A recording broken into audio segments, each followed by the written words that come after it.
Et notre invité du week-end, à l'occasion du Monte Carlo Jazz Festival, Thomas Nko, bonjour. Bonjour. Alors, la dernière fois qu'on s'est rencontrés, tout allait bien. Là, tous les deux, on s'est rendu compte qu'on avait une extinction de voix. Oui, donc, on va faire avec les moyens du bord. Ben oui. Si je vous présente en disant que vous êtes voilà, la preuve. Si je vous présente en disant que vous êtes un virtuose, un génie du piano, ça vous va, ça vous gêne? Je sais pas, ça fera plaisir à ma maman. On en parlera d'ailleurs tout à l'heure. C'est pour ça que j'en parle, parce que vous avez à peine 25 ans, déjà 10 ans de carrière, une victoire du jazz. Comment est-ce que l'on en arrive là? Justement, je suis né dans une famille de musiciens. Tous étaient musiciens classiques, comédiens aussi, peintres, enfin une famille d'artistes. Et ça fait plusieurs générations que ça dure. Donc, ça fait 5 générations. Ça fait même 7 générations. 7 générations. En ce moment, il y en a 5 en même temps. Parce que Oui, mon vous êtes la 5e, c'est ça? Je sais pas. On s'y perd. Je sais pas très bien. Mais en tout cas, ça dure depuis le milieu du 19e siècle, chez les Casadesus. Du côté de votre maman. Du côté de ma maman. Et donc, tous les enfants de la famille, on leur met un instrument dans les mains et puis on les met au cours de musique. Et puis, ceux qui veulent devenir professionnels le font, les autres pas. C'est pas du tout une obligation. Ça n'a pas été une contrainte pour vous? Non. Bien que quand j'étais petit, j'étais quand même obligé de travailler mon piano et mon violon tous les jours, comme faire mes devoirs pour l'école. Enfin non, je pouvais ne pas faire les devoirs pour l'école, mais il fallait que je fasse. Mais fallait pas louper le violon. musique. Ouais, c'était une hygiène de vie, quoi. C'est tous les jours et c'est comme dans le sport, quoi. On prend l'habitude de travailler, de progresser. Et donc j'ai fait de la musique classique et du jazz aussi quand j'étais petit. Donc en fait, très vite, j'ai aussi eu l'occasion de jouer avec d'autres enfants, apprendre à improviser, ce que c'est que de s'écouter entre nous dans un groupe, donc des choses qui sont vachement sympas en fait, comme n'importe quelle activité de groupe. Oui, là, c'est de la musique et donc ça m'a donné envie de continuer. Vous êtes donc petit-fils d'un chef d'orchestre, votre maman soprano, votre ex-beau-père, je crois, Didier Lockwood, c'est ce qui est une référence. Quand il y a un repas familial, on parle de quoi? De musique? On fait un concert ou on parle d'autre chose? On parle pas forcément de musique en fait. Non, on parle de plein de choses. On est avant tout une famille.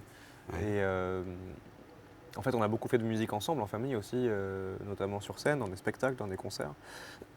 Et c'était vachement bien, mais depuis quelques années, on a plutôt tendance à éviter un peu ça pour retrouver le côté famille normal, quoi. Alors là, vous avez sorti un CD il y a quelques temps, ouais. Feather. Alors déjà, bon, j'ai pas un accent génial, mais en plus avec l'extinction de voix, ça doit pas être terrible. C'est vous, seul avec un piano? Tout à fait, ouais. C'est un album piano solo. C'est la première fois que je fais un album piano solo. Avant, j'ai beaucoup fait d'enregistrements en trio ou dans des duos, dans des formations, des petites formations de jazz. Et j'avais envie, c'était l'année dernière, d'entrer en studio et d'enregistrer, seul avec le piano. C'était un long travail de plusieurs années d'écriture de musique, aussi de recherche un peu pianistique. Et c'était passionnant et j'ai adoré faire ça. L'inspiration, elle vient comment? C'est par rapport à un lieu, par rapport à une envie, une situation? Ça dépend des morceaux. Pour cet album-là, c'était une inspiration c'était une histoire personnelle, une histoire d'amour personnelle, une rupture, tout ce qui va avec, on connaît tous ça. Donc voilà, une notion d'amour perdu, de reconstruction à travers ça, et de voyage, parce que c'était aussi un épisode de ma vie où j'ai vécu entre Paris et New York. Et j'ai composé cet album dans la phase New York, en hiver. Et c'était pas toujours facile, mais bon, on a beaucoup de chance quand on est musicien ou artiste, enfin créateur, de pouvoir transformer aussi de la douleur, des sentiments souvent quand même sombres et difficiles, en quelque chose d'un peu immatériel en fait, comme de la musique. Et se servir de ces émotions-là qui sont très personnelles pour en faire quelque chose d'universel, que tout le monde va pouvoir entendre, s'approprier à sa façon. Et donc Ce ne sera pas forcément la même histoire, ils ne vont pas ressentir la même chose que vous quand vous l'avez composé. Et puis ce soir, je ne jouerai pas la même histoire, même si je reprends des morceaux de cet album-là. Vous avez parlé de Paris, New York, Monaco, vous connaissez bien, parce qu'on s'était déjà rencontrés ici. C'est la deuxième fois que je viens. Qu'est-ce que vous inspire la principauté? Qu'est-ce que vous pourriez composer sur Monaco? Quel style de musique, si vous deviez faire quelque chose sur Monaco, ce serait quoi? Du jazz, du classique, du hard rock, ce serait quoi?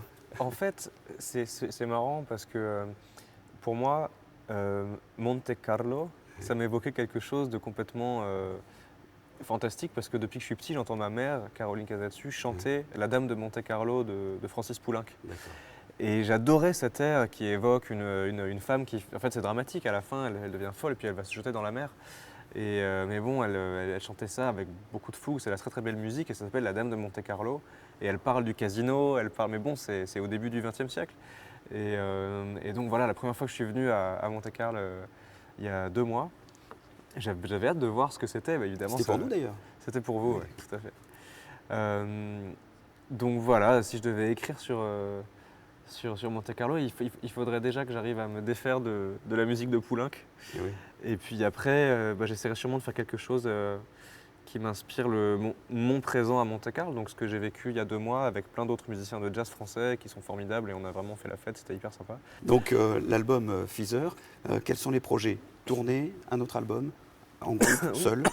Alors C'est les téléspectateurs qui souffrent pour nous, je vous le dis. Ah, ça va. Moi, je suis pas chanteur. J'ai pas mal tourné depuis la sortie de cet album en solo. Là, j'ai repris aussi les concerts en trio et puis il y a un projet en duo avec une musicienne classique qui joue des percussions classiques, du marimba notamment. Donc en duo, marimba et piano, on a enregistré au mois de septembre et ça va sortir chez Deutsche Grammophon. Donc ça va être un projet plutôt musique classique qui sort chez un grand label classique. Et on va y avoir des tournées avec ça. Puis je prépare aussi des choses avec orchestre symphonique pour dans 1 an et demi. Puis je vais retourner vivre un peu à New York pour monter d'autres projets jazz, notamment avec le bassiste Richard Bonnat peut-être. Voilà. Votre projet. Ouais, tout ça c'est un peu dans l'air. Le prochain truc, c'est ce duo classique. Très bien. Et on a déjà le titre? La date de sortie, le titre? La date de sortie c'est mi-mars, je ne me souviens plus la date exacte et le titre on l'a pas trouvé. On n'a pas encore trouvé. Bon, on a le temps de chercher jusqu'à mars. Ah, oui. Ce sera un duo, vous verrez, je serai avec une jeune fille formidable, magnifique. Voilà. On va suivre ça. Thomas, merci infiniment d'avoir répondu à nos questions. Merci de On m'avoir se invité. quitte avec la météo.